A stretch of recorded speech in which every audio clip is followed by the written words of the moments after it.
The haters said nobody could beat this Ohio State team, right? They said Texas had no chance against Ohio State. But shout out to the haters. The haters is right. Ohio State beats Texas 28-14 to end their season in the Cotton Bowl. We discuss on today's episode of Locked On Longhorns.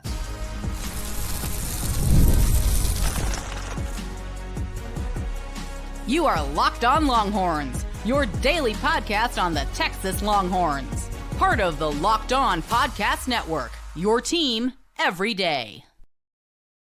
Locked On Longhorns, the show. Jonathan Davis, your host. It is not Monday, but Tony Monk is joining me. Our first show after Texas lost to Ohio State. Reactions and takeaways, all of that. Today's episode of Locked On Longhorns is brought to you by FanDuel. From big upsets to game-winning drives, the NFL playoffs are better.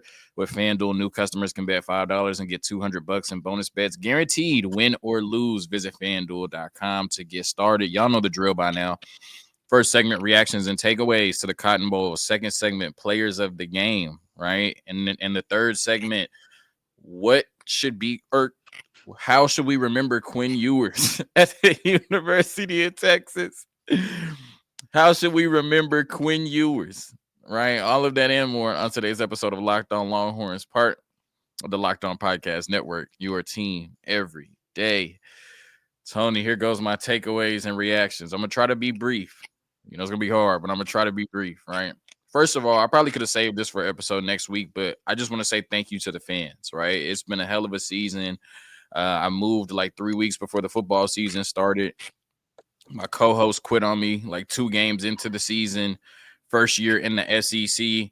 And all we were able to do this year on Locked On Longhorns is add 585 subscribers since the first game against Colorado State, over 113,000 views since August 31st. So shout out to Longhorn Nation, man. Y'all done pushed me up to over 4,500 subscribers, showing a lot of love. I've had a lot of great interactions with Longhorn fans, Georgia fans, Sooner fans, fans of all different fan bases, right? So just a real shout out to the fans. Of course, I'm not going anywhere. Y'all know, it's Locked On. We cover Texas all year long, but obviously football season is over, and so shout out to y'all for sure. Y'all showed out. Now, let's talk about this Texas football team who once again, for the second year in a row, comes up short in the semifinals in a game it felt like they had every opportunity to win. And my first takeaway is that Steve Sarkisian and his offense failed us again. First of all, before I even get negative and go down that path, I just want to salute Pete Kakowski, bro. Like, I remember in 2021 when we went 5-7 and everybody wanted him fired. Like, everybody wanted him fired. Like, they were, we were talking about him like he was the worst defensive coordinator in the world, And the bounce back, the resilience he's shown over the last 3 years has been remarkable. I mean, that defense this year was elite. That defense against Ohio State, after it looked like they were about to get ran out the gym, you know what I'm saying? Like, it looked like they were about to get ran out the stadium the first couple of drives. The way that defense performed was nothing short of amazing, right? Like, I would follow Pete Kakowski into war. If he told me to jump, I would say how high. I would damn near die for this man, Pete Kakowski, right now, right? Like, what he has done with this Texas defense is nothing short of remarkable, right? But yet, he keeps showing up in these big games, and Steve Sarkisian is nowhere to be found. Tony, if I advertise myself as the CD man, right? Like, I'm selling CDs. You should reasonably expect to pull up on me and I would have CDs, right? For sure. Okay. If I advertise myself as the barbecue man, right? You should be able to reasonably expect to pull up on me and I have some barbecue for you, right? Sure. Right. If I advertise myself as the weed man, you should reasonably expect to be able to pull up on me and I have some weed for you. Right? Some weed. Okay. Why did Steve Sarkisian advertise himself as the points man to CDC? And every time we need it, we can't get no points. Like, I'm looking at the biggest games of Steve Sarkisian's tenure at the University of Texas, outside of Alabama, right? I'm tired of talking about the game in Tuscaloosa. Cool, right? Broke clock is right twice a day. Outside of that game in Alabama last year, these are some of the biggest games of Steve Sarkisian's tenure at the University of Texas. And we saw him at Alabama. I mean, he was just scorching everybody, right? Dropping 40 on everybody. Now, all of a sudden, every time Texas plays a team that can match their talent level, We can't score the damn ball. With Steve Sarkisian, the points man don't got points for like what's going on, right? 2022 against Alabama. I know Quinn Ewers got hurt, but we're going against Bryce Young and Jahmyr Gibbs, and Pete Kakowski's unit holds them to 20 points. But Sark only gave you 19. Then in 2022, we're going against TCU, number 4 team in the nation. They're in Austin, right? Darius Davis, Quentin Johnson, Max Dugan, one of the best offenses in college football. They went all the way to the national championship. Pete Kakowski said, we're going to hold them to 17. I just need you to give me 18, Sark. Sark said, I got 10 for you today. I'm sorry. Okay. Right. This year. Well, no. Let's stay in 2022 against Washington, right? When we first started to see Michael Penix go on that run, the year before the playoff game, we played them in the Alamo Bowl. Washington scored 27 points. Texas only gave you 20. Then we look at this year, right? Georgia scored 30. I know they scored 30 in the first game, but they had 2 drives where they scored touchdowns where they had to get a combined 34 yards, right? Like they were scoring touchdowns because Texas was turning the ball over and giving them short fields. But Steve Sarkisian in this offense only scored 15 points. Then you come back against Georgia in the SEC championship game, right? I mean, you got film, everything. You should be able to bounce back and take what you learned in the first game and be able to apply it in the second game. You go into overtime. You only give us 19 points. And then against Ohio State, Sark, you give us 14. 6 of the biggest games in Steve Sarkisian's tenure at the University of Texas, we've asked the point man to give us some points, and he's averaged 16 points a game in those matchups. Every time we face a team that can match the talent level of Texas, we look like a shell of ourselves on offense. And I'm starting to wonder why Steve Sarkisian looks so funny in the light. You know what I'm saying? How come every time we have these big games and the bright lights and Texas is on the biggest stage, Steve Sarkisian and this offense can't score any points? That's killing me. Now, Sark, I'm not done with you. Tony, I play a lot of Madden, bro. Sure. I watch a lot of football, bro. And obviously, I'm podcast host in front of podcast, right? I am very self-aware about it. I have never been on the 1-yard line and said, let's run a toss. We stopped doing that in Madden 2002, bro. I have never been on the 1-yard line. And you say, you know what I'm finna do? Throw it backwards. You know what I'm saying? Sark, from the moment you got here, you said we got to be SEC ready. We got to get big humans up front. We got to be able to dominate the line of scrimmage. Then on first down, you don't get 1 yard, and you like, ugh. Let me toss it backwards, right? You're going to tell your 330-pound on average offensive line, hey, bro, I don't think we could just run straight and get this yard. So we're going to toss the ball to Trey Watson. And if you go toss it, is Jada Blue in the medical tent? Like you're going to bring in your most explosive running back? You're going to bring in Trey Watson, no disrespect, but Jada Blue got a little bit more juice. You're going to toss it backwards and lose 7 yards, fam. Steve Sarkisian. The offensive guru, they talking about Steve Sarkisian's script, Steve Sarkisian, his formations, his motions, all of this. Whoop-de-whoop. I'm just tired of hearing it every damn matchup, right? Steve Sarkisian this, Steve Sarkisian that. And our boy Wonder comes up with a toss on 2nd and goal from the 1-yard line. You can fall forward and get 1 yard, bro, and you call a toss. And, of course, hindsight is 2020. If the toss would have worked, we wouldn't be talking about it right now, but it didn't, Sark. It didn't. A toss from the 1-yard line with that offensive line with 3 more chances. That loss is on you, Sark, more than anybody. And then, so much talk about Quinn Ewers, bro. So much talk about Bert Auburn. I never want to see Quinn Ewers again. I never want to see Bert Auburn again. I'm not here for the storylines. I'm here for the facts. If there's one player I never want to see in the Texas jersey again, I'm about to pass it to you, Tony. I know it's been almost 10 minutes, but if there's one player I never want to see in a Texas jersey again, there's no disrespect to him. I hope he has a great NFL career. I'm just, emotional right now. It's Cameron Williams. And we could talk about that strip sack, and now we got people talking about Jack Sawyer like he's Nick Bosa. We could talk about maybe Quinn Ewers should have been more aware. Whatever, bro. Watch the play. Like, God forbid Quinn Ewers expect his right tackle to block. You know what I'm saying? Like, we've been told all year he's the first rounder. Block, bro. Like I don't think I've ever seen a lineman whiff that bad in a moment that big, bro. Yeah. And we gonna blame Quinn Ewers for that? Like, for Cam Williams not even touching him? He didn't even pinch you know what I'm saying? Like, come on. Seriously, if I never see Cameron Williams in a Texas jersey again, I would be just fine. In the 3 biggest games this year against Georgia and Ohio State, 2 against Georgia, 1 against Ohio State, 14 pressures allowed, 4 sacks allowed, 5 penalties committed, and an average PFF grade of 50.8. Absolutely atrocious. I know he wasn't 100% healthy, but you decided to go out there on that field, and you were one of the biggest, literally biggest reasons we lost. Go ahead, Tony.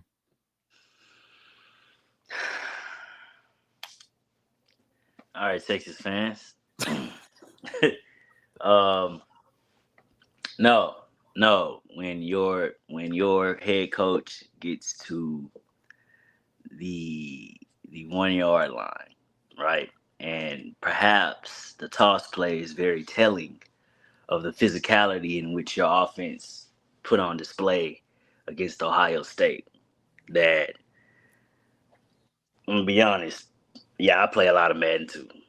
Play some college football here and there.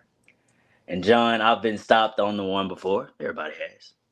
And I repeated to myself in these words, hell no, line that shit back up. And we're gonna run it again. I don't believe that they stopped us for 1 yard. I don't believe it. I don't believe it. I don't give a damn, John, if you gotta run it 4 times. Run it 4 times and hang your hat on the fact that we just didn't get past the one. Like hang your hat that we put hat on a hat and we just got stood up. Right? Not toss it and then just you give leeway when, like, and I hate it when offensive minded coaches get cute inside the 5. Don't do that. I say that when watching NFL. I say they've been watching college. Stop getting cute inside the 5 yard line. Literally go forward.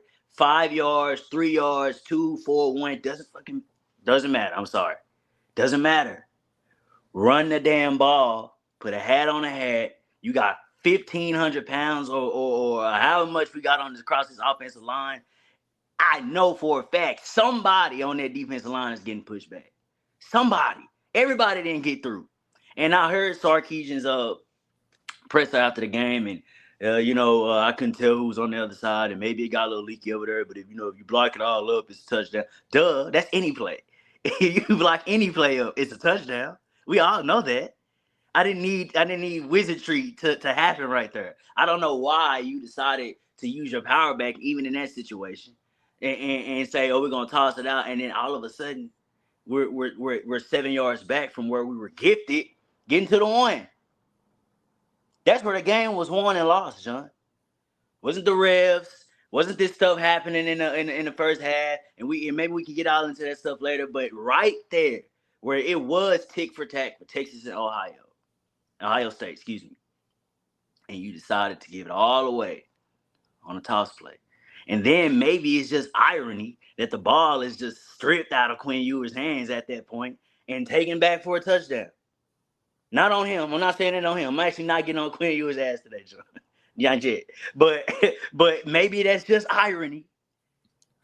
And yes, if you can't score, I watched another show yesterday, and even Sarkisian said himself, if you can't score on the 1 yard line, then maybe you just don't deserve to win. But I'm hoping that he was talking to himself when he said that.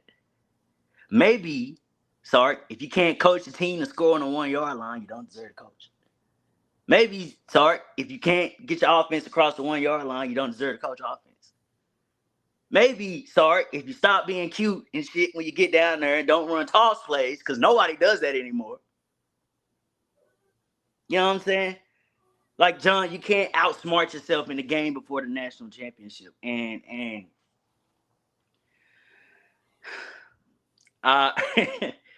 again, just thinking about the play over and over, because honestly, this will be the conversation all week. It doesn't matter what you own up to. It doesn't matter what you will be feeling and saying the game could have done this, could have done that. It was right there. You could have tied the game up, and then we were talking about a whole different ball game at that point. And then even then, Sark said another thing. He said, even if I didn't score there, I would have been okay. Because maybe you put and I think I can't remember how much time was left at that time in the game, but maybe you put Will Howard now.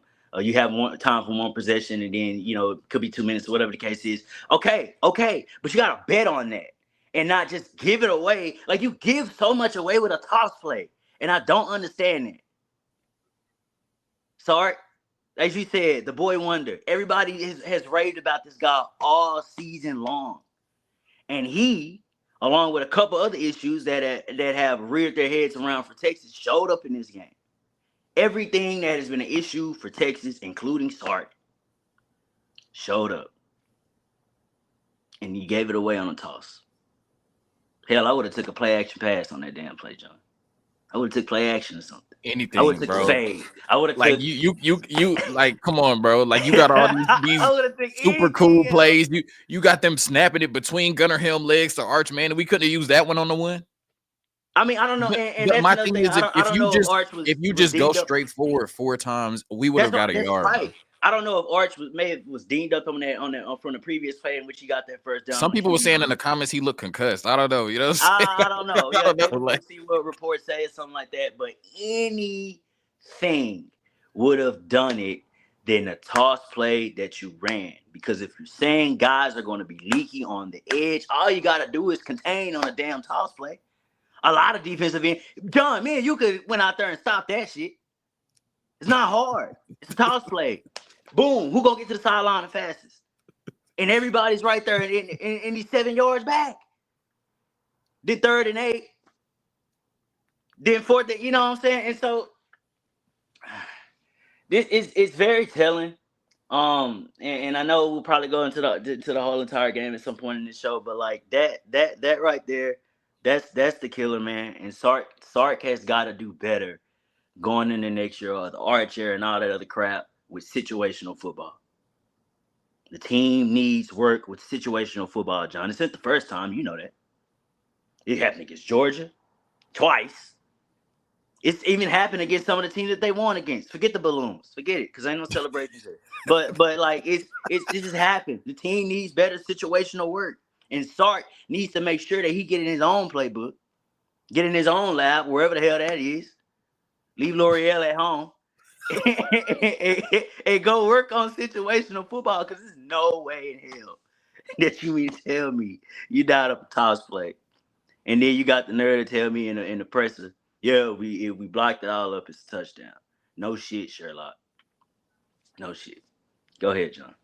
Yeah, I don't love it at all. I don't love the call, and I don't love the mentality that you're preaching to the football team. Like I said, you're telling them on 2nd down, yeah, I don't think we can go forward and get a yard. That's confidence. I don't think we can go through them, so we're gonna run around them.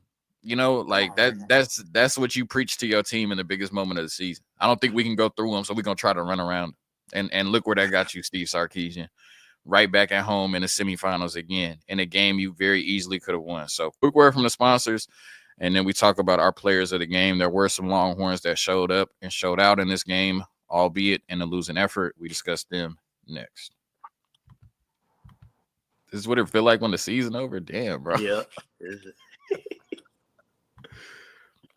All right, today's episode of Locked On Longhorns is brought to you by FanDuel. From big upsets to game-winning drives, the NFL playoffs are better with FanDuel. Right now, new customers can bet $5 and get $200 in bonus bets guaranteed. That's $200 in bonus bets, win or lose. The FanDuel app gives you everything you need for live bets, same-game parlays, and so much more. Just visit FanDuel.com to join today and get started with $200 in bonus bets. That's FanDuel.com. Make this playoff season unforgettable with FanDuel, an official sportsbook partner of the National Football League. All right, Tony, players of the game. Anybody stand out to you in this 28-14 losing effort for the Texas Longhorns? I know Quinn Ewers was one of your players of the game, but who else you got?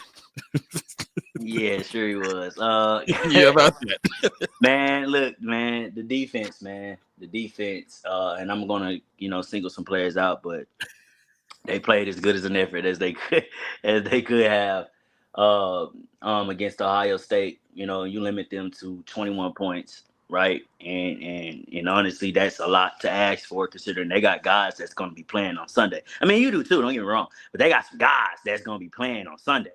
You know what I'm saying? And so, first off, Jahdae Barron, when you limit one of the best young receivers in the nation, man, that put up 187 yards just a week before. Best receiver in the nation, period. I don't care if you're a freshman. Like, that's cool. That's cool. Like, that's he cool. the one. Like, he that's the one. Cool. You limit him to what is it, 1 catch, 3 yards, and I'm not. I think they threw a couple coverages at him. I Yeah, it know. was a lot of Jada zone said, and a yeah, lot of doubles. It yeah, wasn't, but he yeah, wasn't on still. the whole entire time, but still, you're tasked with the job of keeping this young man, at bay. And I think Jada Barron played a hell of a game. I think the defense just did a hell of a job as far as keeping that guy limited and telling Will Howard in this offense, you got to beat me with somebody else. And, and they did, they did. But Okay, at least they didn't beat I'm you gonna go with to this that. 5-star. I'm gonna go to Yeah, this 5-star. at least they didn't beat you with that guy. And so I think that was a It's lot. like when the Bengals say y'all gonna have to beat us with T. Higgins. Joe Burrow be like, all right. Exactly, and then end up beating you with T. Higgins or something like that. But the whole point is, you can at least hang your hat on the fact that the best receiver didn't kill you on the day. And so,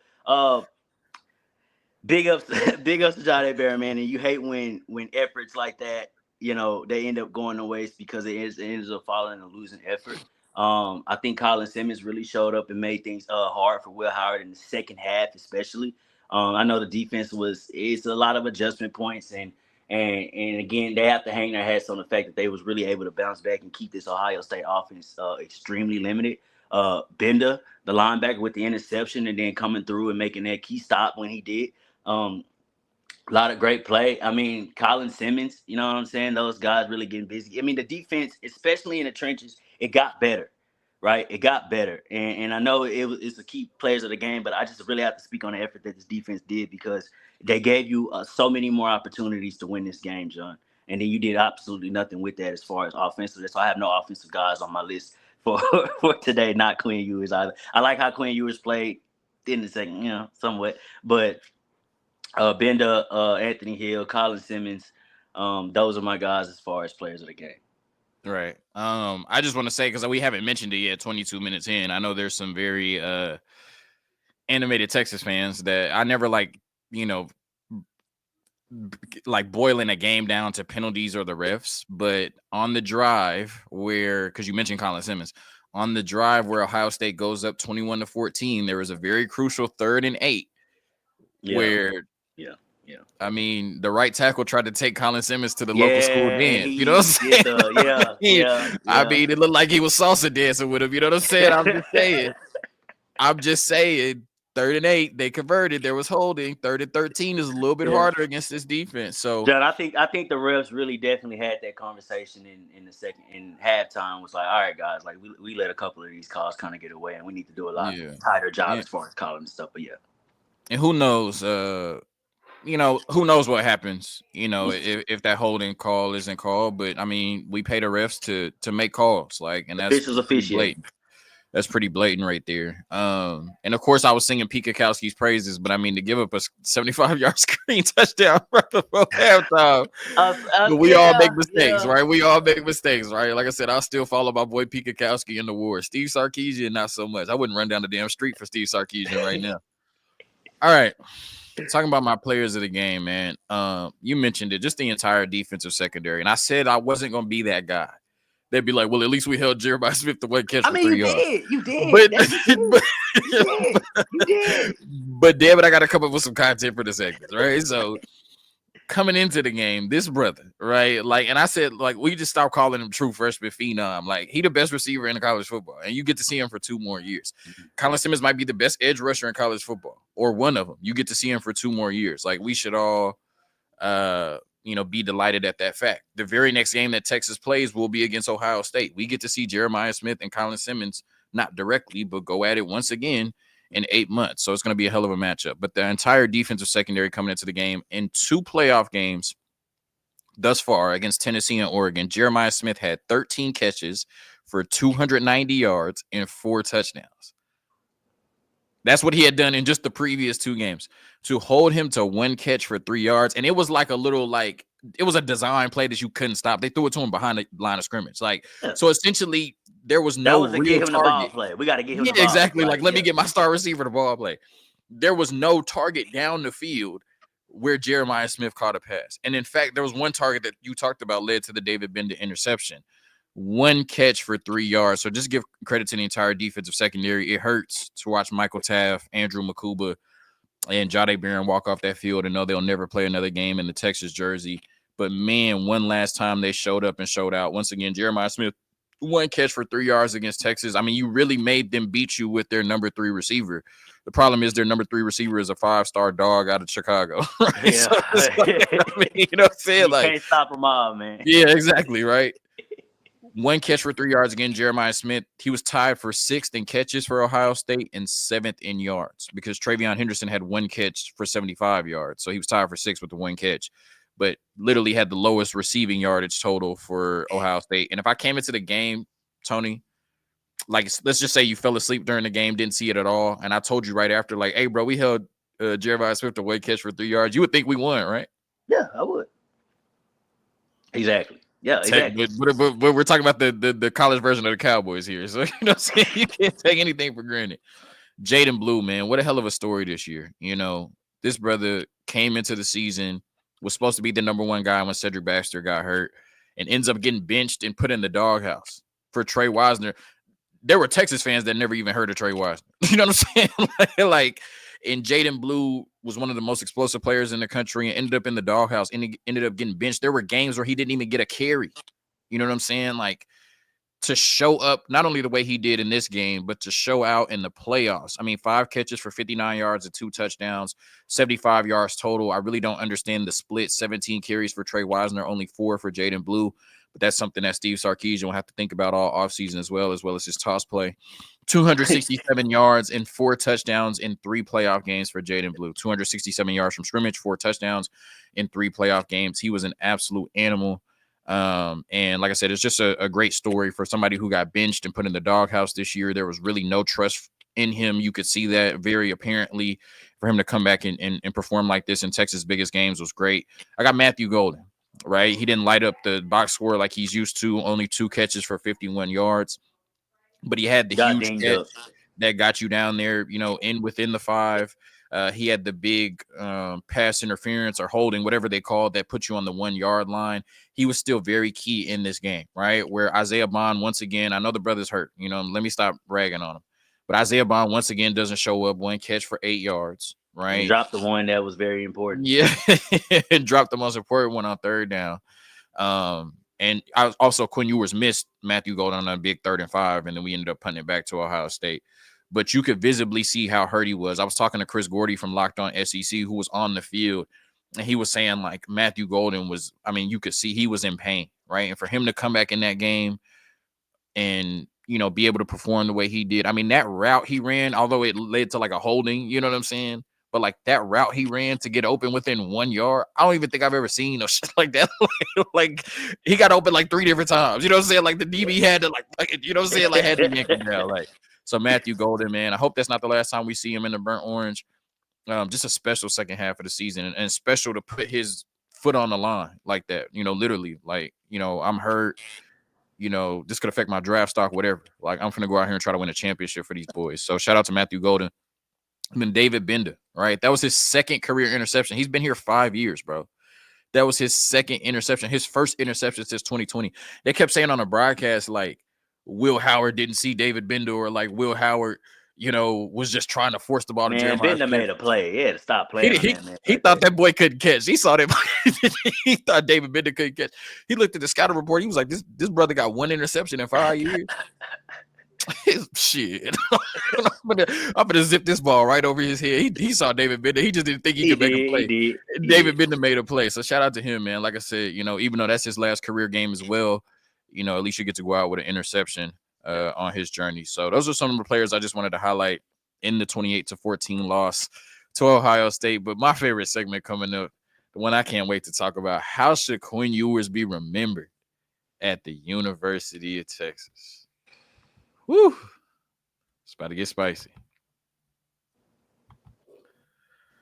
All right, today's episode of Locked On Longhorns also brought to you by TurboTax, all right? This is a message from our sponsor, Intuit TurboTax. Are you tired of the endless waiting, wondering, and worrying about your taxes? Well, now that's a thing of the past. You see, taxes don't need to be complicated or stressful. TurboTax is here to change the game by matching you with the TurboTax expert who can get to work on your return right away. No more waiting for answers. No more wondering if you're missing out on deductions. Whether you got 1 form or 20, TurboTax experts give your taxes their undivided attention while you get real-time updates on their progress so you can focus focus on what really matters. You won't have to lift a finger, but you'll get the peace of mind knowing that your taxes are being handled by the professionals. Ready for stress-free taxes and the most money back guaranteed? Head over to TurboTax.com today and get matched with your expert who's ready to take your taxes off your plate so you can focus on your day. Only available with TurboTax Live Full Service. Real-time updates only in the iOS mobile app. See guaranteed details at TurboTax.com/guarantees.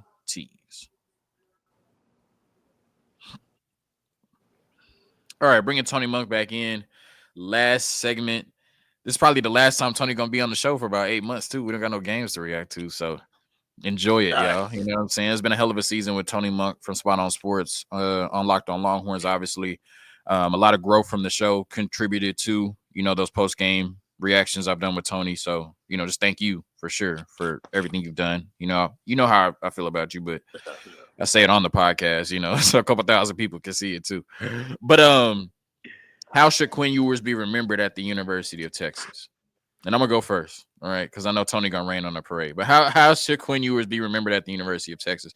And I just want to say I believe everything I'm about to say, right? Because I know people are gonna look at me a little crazy, and I know people still got Be careful, bro. You remember what happened last time? QTSD. You know what I'm saying? So, like I believe everything I say, right? Like wholeheartedly. How should Quinn Ewers be remembered at the University of Texas? He should be remembered as one of the greatest quarterbacks to ever come through this program and as a winner. That's how Quinn Ewers should be remembered.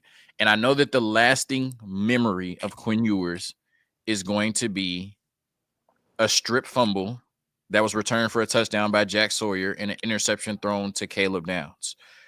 But we have to look past that and remember the good. I've talked about the legacy-defining moment that he had against Arizona State. For me, that is how I'm going to remember Quinn Ewers. When it came down to 4th and 13 with Texas down 7 against Arizona State, he made the play to tie that game. Quinn Ewers scored 15 points in 3 plays for Texas to advance to the Cotton Bowl against Ohio State. That is going to be Quinn Ewers' legacy for me. We don't treat Colt McCoy in this manner, right? Our lasting memory of Colt McCoy was him tapping out of the national championship game, and yet he's revered. He's revered. Sam Ehlinger did not accomplish what Quinn Ewers accomplished at the University of Texas, and he is revered. But because we have a Manning behind Quinn Ewers, we're going to disrespect him and act like he didn't mean the world to this program. That's not right to me, right? Yes, we'll always have the thought that if Arch Manning was in there, maybe things would have been different. There's some people that'll convince you that even though Cam Williams completely whiffed on his block, Arch Manning would have made him miss, spun around 3 times, and did a backflip into the end zone. We'll never know, right? But to me, it is not fair to basically what we're doing is judge Quinn Ewers and say, well, he never won a national championship at the University of Texas. Good riddance. Because there's a lot of quarterbacks at the University of Texas that never won a championship. And a lot of them are once again revered. And I think Quinn Ewers should be revered as well. This team was 5-7 the year before Quinn Ewers came to the University of Texas. They lost 6 straight games. They lost to Kansas. For the 10 years prior to Quinn Ewers coming to the University of Texas, this team was a laughingstock. Yes, he was not going to beat out C.J. Stroud at Ohio State. So, yes, he was going to leave anyway.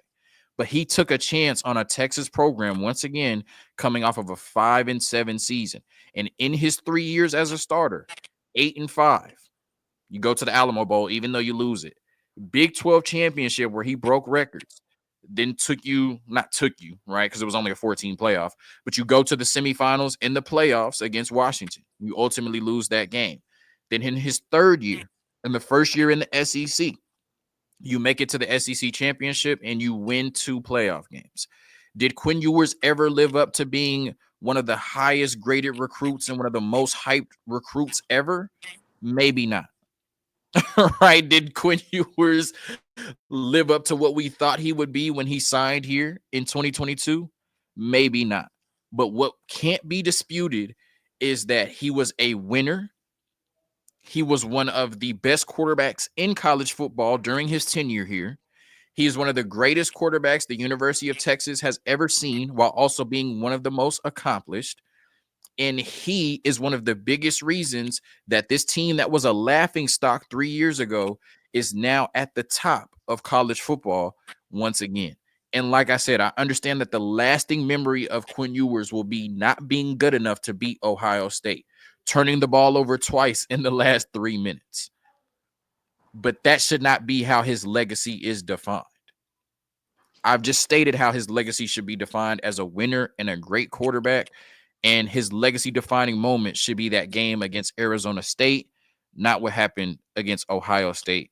And I truly believe that. Maybe things get better with Arch Manning next year. Maybe this team has a different ceiling with Arch Manning, but that does not mean that we should act as if Quinn Ewers didn't mean the world to this program because he never got over that hump.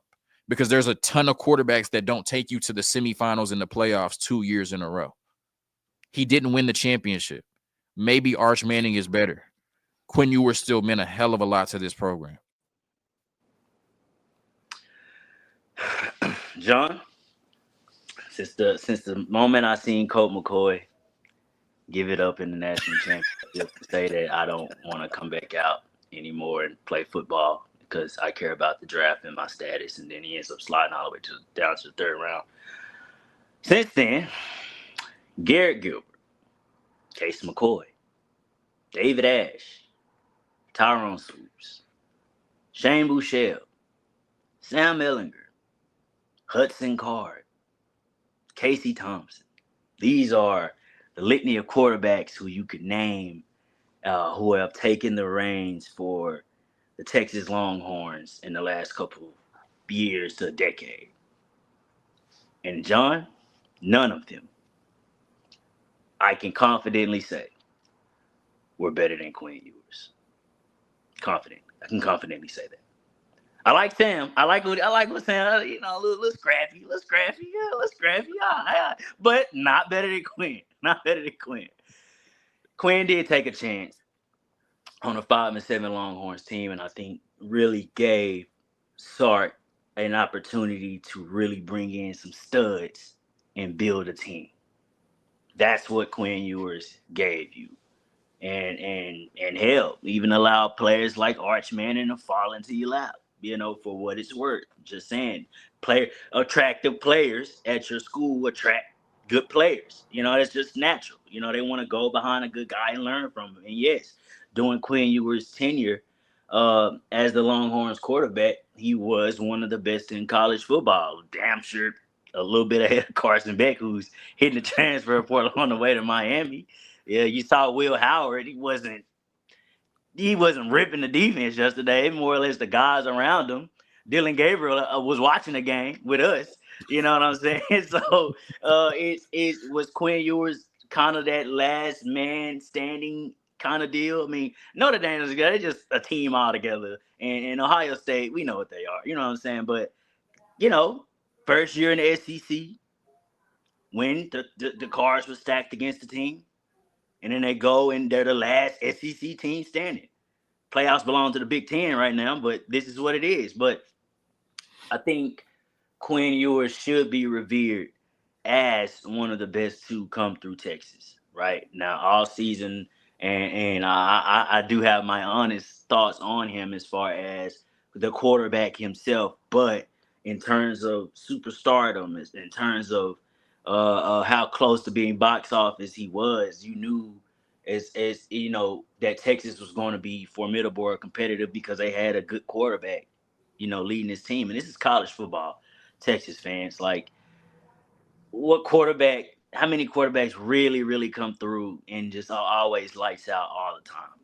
Not too many of them. I mean, even then, some of them have struggled, during their time and when they were playing. And so I think Quinn is definitely more than an interception. I think Quinn is definitely more than the strip sack, right? that he should have magically got out of the way of and phased through the defensive end and still was able to keep the play going. I'm not going to blame those things on him.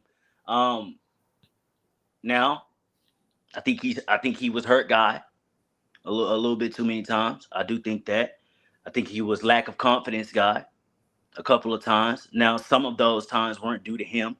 Not every starting quarterback has Arch Manning behind them.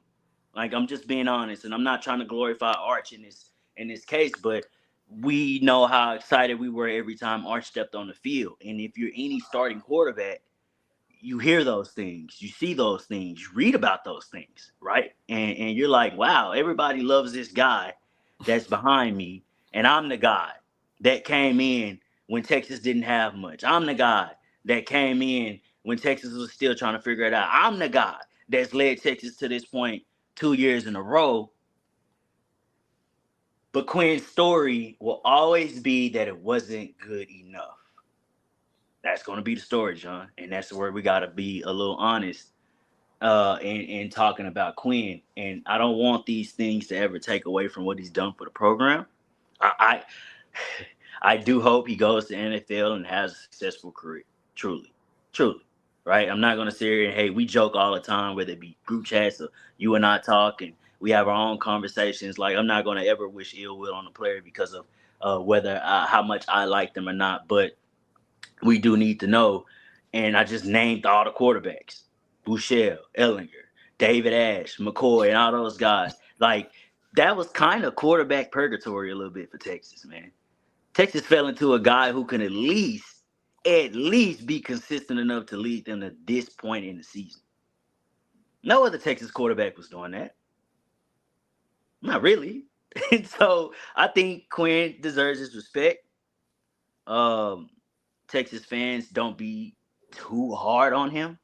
I get it, right? Because when you get this far, you expect to be led into a national championship, and it's that if Quinn is as good as everybody says he is, then we should be here, or we should be doing these things, or all of that. But I think for a guy that honestly had a lot against him, especially this season, came out pretty well. Came out pretty well, John. And I think he deserves his respect in that route, in that right. Again, having a first family of NFL behind you, a coach that's the golden boy, and you got all these guys around you, and nobody ever really gives you the thanks that you deserve. And to be honest, Quinn played very good in the playoffs. Throughout the course of the playoffs, he's played pretty good. He played pretty well against Ohio State for what it was worth.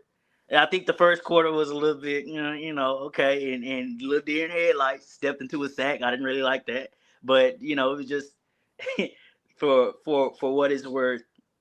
We should be thankful that a guy like him came, and then you only hope that even beyond him, even beyond Arch, that you continue to get quarterbacks that's even at the ceiling of a guy like Quinn Ewers, because it could always be worse. You could always go back to the Tyron Swoops. You could always go back to the David Ashes. You could always go back to the Hudson Cards of the world.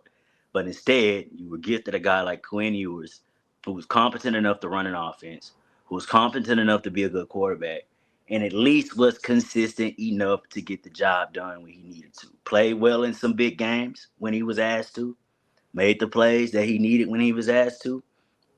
But again, and it's not to sour everything that I've said about him, because I know I've talked a lot of SHIT about Quinn on this show, but it's always going to be that, what was the last thing you kind of did for me? And a lot of fans, the ones that'll hate, the ones that'll be in the comments after this is all done and posted on YouTube, will say, but Quinn this, but Quinn that, but yada, yada, yada, but you. But you wouldn't have got here with Sam Elliott. We wouldn't be talking about this. John, our show would have ended weeks ago. With Hudson Card, John, the show would have ended weeks ago. With David Ash, John, the show would have ended weeks ago. But instead, we were able to talk about the game right before the national championship and why we fell a little short. And I'll be damned, in the end, it wasn't even Quinn Ewers' fault. So I was wrong for John for saying in the playoffs it would be on Ewers. And damn, it wasn't. The season is over because your coach decided to run a toss play. John, I appreciate you for having me on for this show. And if this is the way I got to go out, by praising Quinn Ewers, to hell with it, man. He deserves some flowers. Texas fans, yeah. I hope y'all feel the same way. And Cameron Williams can't block either. Hook him. Peace. I'll still be here, but yeah, y'all probably won't see Tony until next season. So hook him in peace for sure.